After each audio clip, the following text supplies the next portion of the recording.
ಈ ಕಾರ್ಯಕ್ರಮದಲ್ಲಿ ವಿದ್ಯಾರ್ಥಿಗಳು ಉತ್ಸಾಹದಿಂದ ಭಾಗವಹಿಸಿ ದೇಶದ ವಿವಿಧ ರಾಜ್ಯಗಳ ಸಂಸ್ಕೃತಿ ಹಾಗೂ ವೈಶಿಷ್ಟ್ಯಗಳನ್ನು ಅನಾವರಣಗೊಳಿಸಿದರು. ಒಂದೇ ವೇದಿಕೆಯಲ್ಲಿ ದೇಶದ ವಿವಿಧ ಭಾಗಗಳ ಸಂಸ್ಕೃತಿ, ಸಂಪ್ರದಾಯ, ಉಡುಗೆ ತೊಡುಗೆ ಹಾಗೂ ಕಲಾ ವೈವಿಧ್ಯವನ್ನು ವಿದ್ಯಾರ್ಥಿಗಳು ಪ್ರದರ್ಶಿಸುವ ಮೂಲಕ ಭಾರತ ದರ್ಶನ ಕಾರ್ಯಕ್ರಮಕ್ಕೆ ಮೆರುಗು ತಂದರು. ಭಾರತದ ವಿವಿಧ ರಾಜ್ಯಗಳ ವಿಶೇಷತೆಗಳನ್ನು ತಿಳಿದುಕೊಂಡ ವಿದ್ಯಾರ್ಥಿಗಳು ತಮ್ಮ ಪ್ರದರ್ಶನಗಳ ಮೂಲಕ ವೈವಿಧ್ಯತೆಯಲ್ಲಿ ಏಕತೆ ಎಂಬ ಸಂದೇಶವನ್ನು ಸಾರಿದರು.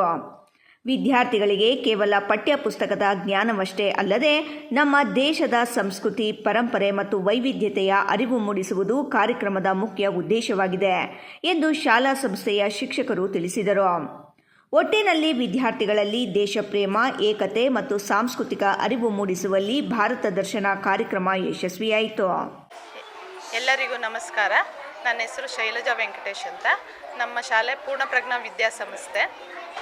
ಇವತ್ತು ನಾವು ಭಾರತ ದರ್ಶನ ಅಂತ ವಾರ್ಷಿಕೋತ್ಸವವನ್ನು ಮಾಡ್ತಾ ಇದ್ದೀವಿ. 80ನೇ ವರ್ಷದ ಸ್ವಾತಂತ್ರ್ಯ ದಿನಾಚರಣೆ ವಾರ್ಷಿಕೋತ್ಸವವನ್ನು ನಾವು ಮಕ್ಕಳಲ್ಲಿ ಮಾಡ್ತಾ ಇದ್ದೀವಿ.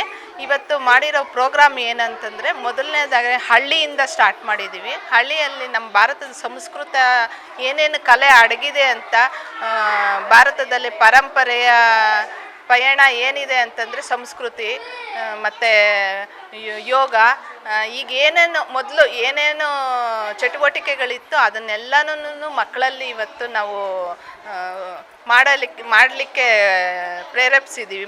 ಮಕ್ಕಳೇ ಸ್ವತಃ ಅವರೇನೇ ಆ ಕಲೆಯನ್ನು ಅವರಿಂದನೇ ಕಲೆಯನ್ನು ಮಾಡಿಸಿ, ಟ್ರೈಬಲ್ ಪೀಪಲ್ ಅಂದರೆ ಮೊದಲು ಕಾಡಿನಲ್ಲಿ ಜನ ಹೇಗೆ ಇರ್ತಾಯಿದ್ರು, ಹೇಗೆ ಅವರು ತಮ್ಮ ಇದನ್ನು ಊಟ ಮತ್ತು ಅವ್ರು ಏನೇನನ್ನು ಉಪಯೋಗಿಸ್ತಾ ಇದ್ರು ಅದನ್ನೆಲ್ಲನೂ ನಾವು ಮಕ್ಕಳಲ್ಲಿ ಅವರಿಗೆ ತಿಳಿಸಿ ಹೇಳಿದ್ದೀವಿ.